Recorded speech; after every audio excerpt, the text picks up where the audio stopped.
জাতীয়তাবাদী দলের সম্মানিত ভাইস চেয়ারম্যান জনাব শামসুজ্জামান দুদু, উপস্থিত বাংলাদেশ জাতীয়তাবাদী দলের চেয়ারপারসনের উপদেষ্টা মণ্ডলীর সদস্য জনাব হাবিবুর রহমান হাবিব, বাংলাদেশ ফেডারেল সাংবাদিক ইউনিয়নের মহাসচিব, সাংবাদিকদের অধিকার আদায়ের আন্দোলন এবং গণতন্ত্র পুনরুদ্ধার আন্দোলনের রাজপথের লড়াকু সৈনিক, সম্মিলিত পেশাজীবী পরিষদের সদস্য সচিব জনাব কাদের গনি চৌধুরী, ঢাকা সাংবাদিক ইউনিয়ন জাতীয় প্রধানত 3টা দাবি নিয়ে আমরা দীর্ঘ 16 বছর আন্দোলন করেছি।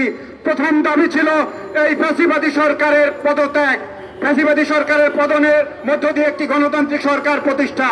2 নম্বর দাবি ছিল সকল সাংবাদিক হত্যার বিচার এবং 3 নম্বর দাবি ছিল সকল বন্ধ গণমাধ্যম খুলে দেয়া।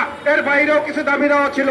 প্রিয় বন্ধুরা, আপনারা জানেন দীর্ঘ আন্দোলন এবং সংগ্রামের পরে সর্বশেষ জুলাই বিপ্লবের মধ্য দিয়ে ছাত্র জনতার রক্তের উপর দিয়ে আজকে এই ফ্যাসিবাদের বিদায় হয়েছে, ফ্যাসিবাদের পতন হয়েছে। সেই দাবি আমাদের পূরণ হয়েছে, আমাদেরও অনেক রক্ত দিয়ে আবু সাইদ সহ সহস্রাধিক ছাত্র জনতার রক্তের উপর দিয়ে আজকের গণতন্ত্রের বিজয় হয়েছে। কিন্তু আরো 2টি দাবি এখনো আদায় হয়নি। তার একটি হচ্ছে যে সাংবাদিক হত্যার বিচার এখনো হয়নি। আমরা এই উপদেষ্টা পরিষদের কাছে আহ্বান রাখতে চাই, অবিলম্বে সকল সাংবাদিক হত্যার বিচার করতে হবে। এর বাইরে আমরা কোনো কথা শুনতে চাই না, কোনো টালবাহানা আমরা শুনতে চাই না। আমরা 16 বছর যে দাবি করেছি সে দাবি থেকে এক চুলো আমরা নড়িনি, এখনো এক চুলো নড়ব না। সাগর রুনি সহ 65 জন সাংবাদিক হত্যার বিচার করতে হবে। এরপরে সকল বন্ধ গণমাধ্যমগুলোকে খুলে দিতে হবে। প্রিয় বন্ধুরা, আজকে অনেক রক্তের বিনিময়ে দেশ স্বাধীন হয়েছে।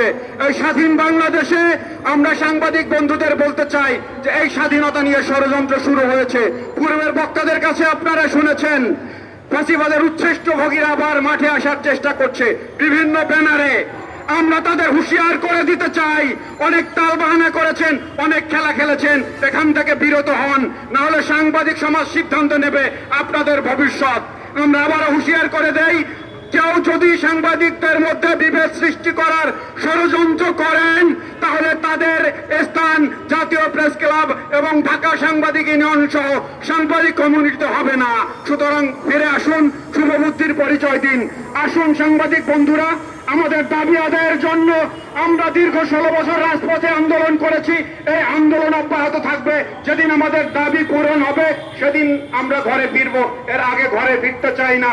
আপনারা আমাদের সাথে থাকবেন এই প্রত্যাশা রেখে ঢাকা সাংবাদিক ইউনিয়নের পক্ষ থেকে সবাইকে আবারও ধন্যবাদ জানিয়ে আমি আমার সংক্ষিপ্ত বক্তব্য শেষ করছি।